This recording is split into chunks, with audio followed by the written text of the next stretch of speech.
At mile point 227 on westbound Interstate 84, the pavement widens into a gravel-flecked pullout, and a sign orders every commercial truck to stop. This is the last flat ground for 6 miles. Beyond it, the road tips forward and does not level again until the valley floor near Pendleton, Oregon, roughly 2,000 feet below. The pullout exists for one reason: to force a decision that cannot be reversed once the descent begins. Here a driver checks brake temperature, confirms load weight, and selects a gear. The choices made in these 90 seconds decide whether the next 7 minutes end at a fuel stop or in an arrestor bed of crushed rock. This is Cabbage Hill, officially Emigrant Hill, and its geometry is unforgiving. The grade reaches 6%, meaning the road drops 6 feet for every 100 it travels forward. Twice the descent folds back on itself in tight hairpin turns, curves engineered not for comfort but for necessity, wrapping the roadway around ridgelines too steep to cross directly. An 80,000-pound rig entering these turns too fast has no good option. A driver cannot break his way out of a mistake made at the summit. The physics forbid it. From October through April, the hazard multiplies. Fog settles into the Blue Mountains and erases the curve ahead. Snow packs the lanes. Black ice forms on the shaded pavement where the sun never reaches, invisible until the tires break loose. Oregon transportation officials rank this stretch among the most dangerous on the entire interstate, and the record supports the ranking year after year. The brake check sign is not a suggestion. It is the state's attempt to intervene in a chain of events that, once begun, obeys only gravity and heat. A truck that leaves this pullout in the wrong gear, with hot brakes or an overloaded trailer, has already started down a path that narrows with every 100 feet of elevation lost. The mountain does not negotiate. It simply waits at the bottom of a slope that punishes hesitation and rewards preparation. But the numbers reveal something stranger still about who ignores the warning and where they come from.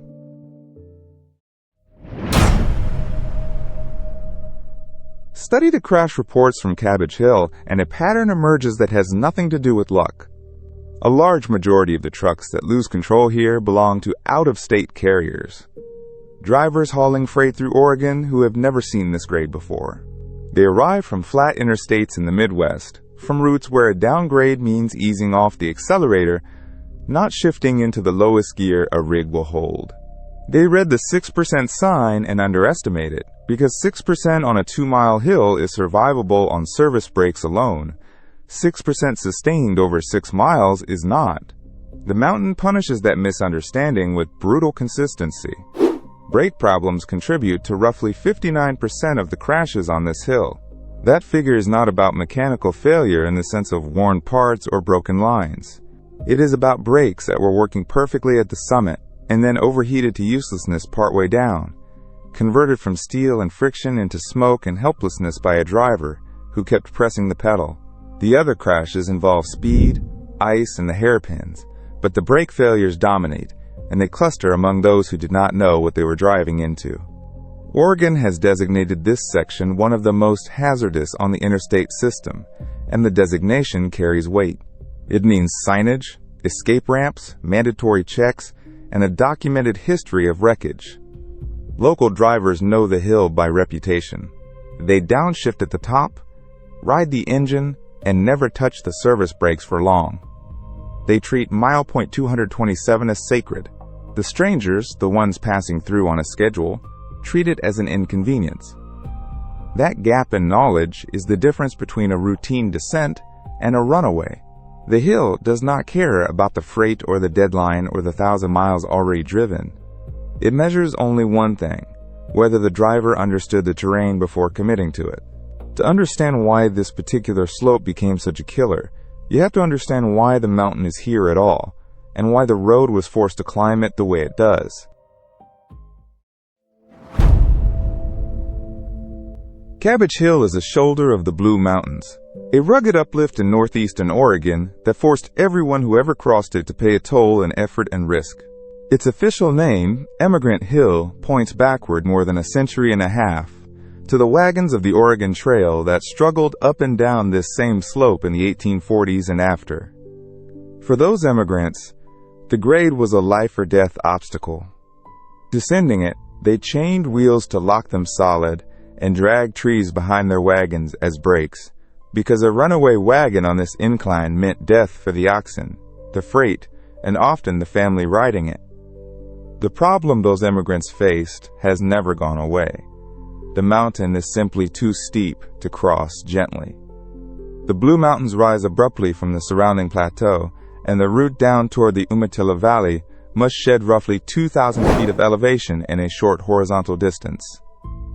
Engineers building the modern interstate confronted the same geometry the pioneers did. There was no way to lay a gentle, forgiving grade across this terrain without carving an impossibly long and expensive path around the ridges, so they compromised. They accepted a sustained 6% grade, steep by interstate standards, and they wrapped the road into 2 hairpin turns to fit the descent onto the available slope. Those hairpins are the fingerprints of the terrain. On flat ground, no highway engineer would design a curve that tight into a high-speed route. Here, the mountain left no choice. The switchbacks let the road lose elevation while clinging to the mountainside, folding back to buy horizontal distance where none existed. Every design decision on Cabbage Hill traces directly to the raw fact of the Blue Mountains: too high, too steep, too close together to permit anything gentler. The pioneers dragged trees. Modern truckers rely on gears and engine compression, but the underlying challenge is identical, and it is set by the rock itself. To grasp why a modern truck can fail where the physics seem simple, we have to weigh exactly what a loaded rig carries down this ancient descent.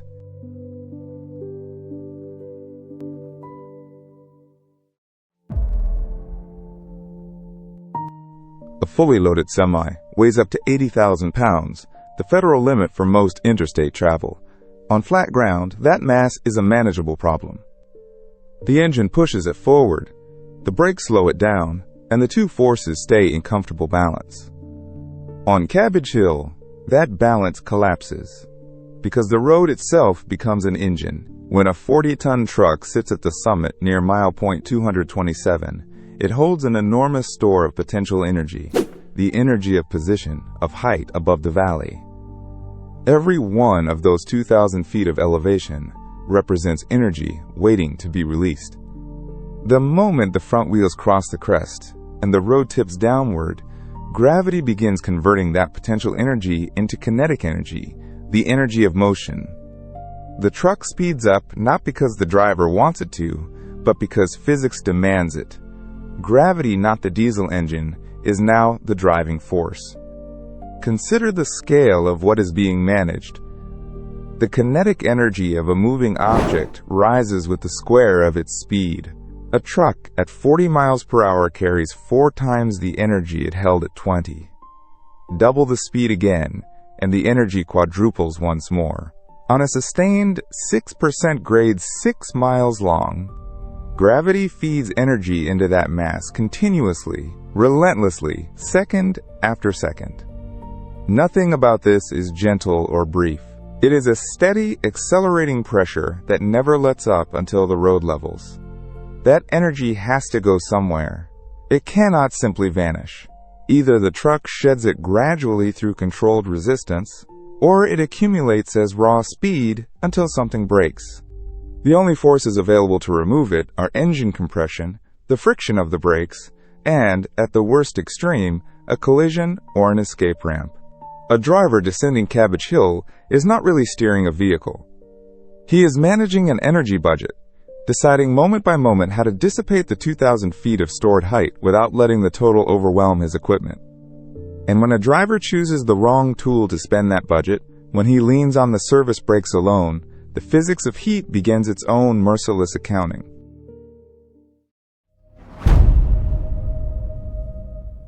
A truck's service brakes work by friction. Steel shoes or linings press against spinning drums, and the resistance converts motion into heat. On a short stop, that heat dissipates quickly into the air, and the brakes cool before the next use. On a 6-mile, 6% descent, there is no next use. The braking is continuous, and the heat has nowhere to go. This is where brake fade begins, and it follows a physics as ruthless as the grade itself. As the driver holds the service brakes to control speed, the drums absorb heat faster than the surrounding air can carry it away. Temperatures climb through hundreds of degrees. The brake linings, engineered to grip at normal operating temperatures, begin to lose their coefficient of friction as they overheat. The materials that once bit hard against the drum grow slick and glazed. The same pedal pressure now produces less slowing force than it did a mile earlier. The truck, still fed energy by gravity, starts to accelerate despite the brakes being applied. Here the trap closes. A driver feeling the truck speed up does the instinctive thing. He presses the brake pedal harder. But harder pressure on already overheated brakes generates still more heat, driving the linings further past their thermal limit, reducing friction further still. The truck goes faster. The driver pushes harder. The brakes deliver less. This is the runaway spiral, and it can complete itself in under a minute. What began as a controllable descent becomes a 40-ton mass, accelerating toward the hairpins, with brakes that have effectively ceased to exist. In severe cases, the drums glow, the linings smoke, and the brake system fails outright. By the time a driver understands what is happening, the physics have already decided the outcome. There is no recovering overheated brakes on the fly. They must cool, and cooling takes time and distance the mountain will not provide. This is the mechanism behind the 59%. Not broken equipment, but working equipment used the wrong way, cooked into uselessness by a driver spending his energy budget on the one tool that cannot sustain the load. The alternative was available at the summit, in the choice of gear and speed that separates survivors from statistics. The brake check pullout at mile point 227 exists for one reason: to force a decision that must be made here, not below. Before a driver releases the parking brake, the gear is already chosen. On a 6% grade dropping 2,000 feet in 6 miles, the engine, not the service brakes, must carry the load. This is the principle every experienced hauler knows, and every stranger risks forgetting. Descend in the same gear you would climb, or lower. A truck grossing 80,000 pounds cannot recover speed. It gives away too late. Once the tachometer climbs and the transmission passes its shift window, downshifting becomes impossible, and the only thing left holding the truck is a set of drums heating toward failure. Engine braking changes the equation. By keeping the truck in a low gear, the engine's own compression absorbs energy that would otherwise pour into the friction linings. A properly equipped rig adds a compression release brake, a Jake brake, that turns the engine into an air compressor, converting motion into noise and heat, vented through the exhaust rather than into the wheels. This is why the deep, staccato roar echoes off the Blue Mountains as trucks descend Cabbage Hill, the sound of energy being spent safely. But engine braking alone rarely holds a fully loaded truck at a fixed speed. The disciplined technique is snub braking. The driver picks a target speed, say 35 miles per hour, and lets the truck accelerate a few miles per hour above it. Then comes a firm, deliberate application of the service brakes, hard enough to scrub the truck back down to target in a few seconds, then fully released. The brakes get a moment to cool before the next snub. What a driver must never do is ride the pedal, a constant, light drag that keeps the linings in permanent contact, feeding them a steady stream of heat with no chance to shed it. Riding the brakes is how a truck arrives at the first hairpin, already glowing, already dying. Every safe descent of Cabbage Hill is authored at mile point 227, in the gear a driver selects while still standing still. The next 7 miles will read that decision aloud, curve by curve.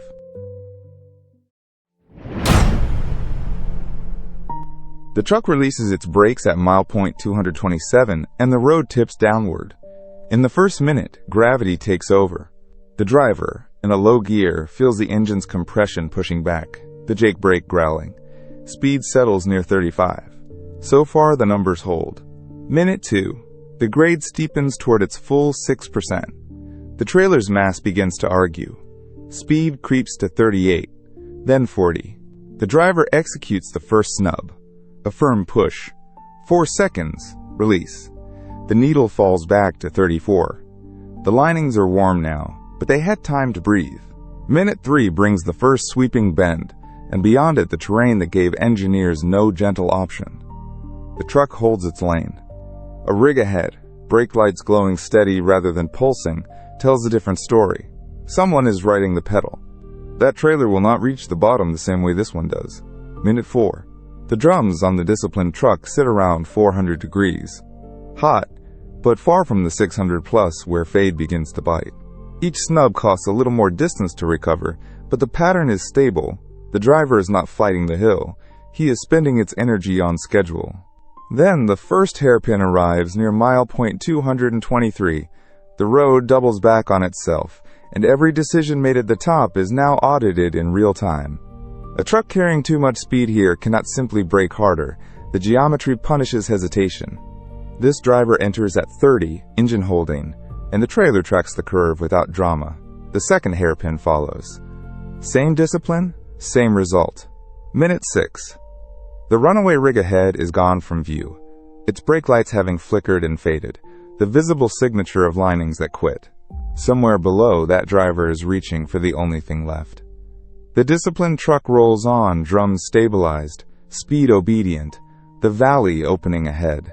7 miles behind it now lie the choices that kept it whole. But for the truck ahead, the one that rode the pedal, entered the grade a gear too high. The hill has moved past warning and into judgment. There is one defense left, and it is built of gravel.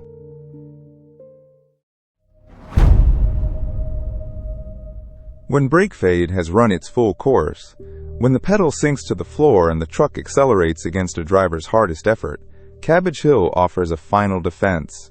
Near mile points 221 and 220, on westbound I-84, 2 escape ramps branch off the descending roadway.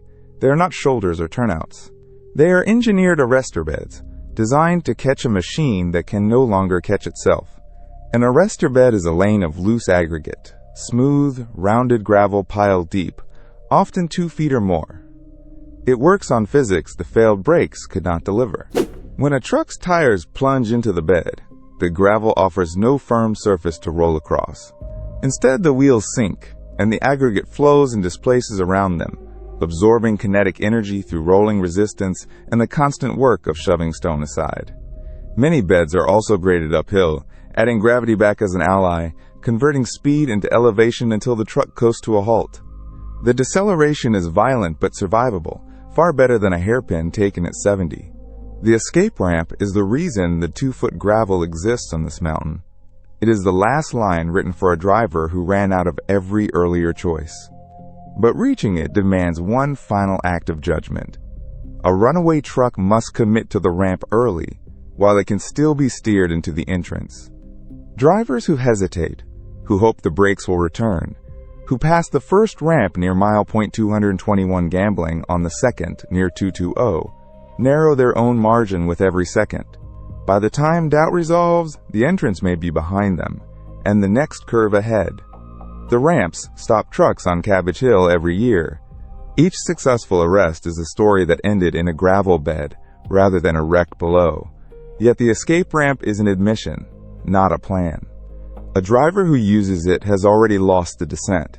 The ramp only decides whether losing it is fatal. It is the mountain's mercy, offered to those the mountain has already beaten. And that pattern, who reaches the ramp, who never needed it, returns us to the sign at the top, and to what that sign has always meant.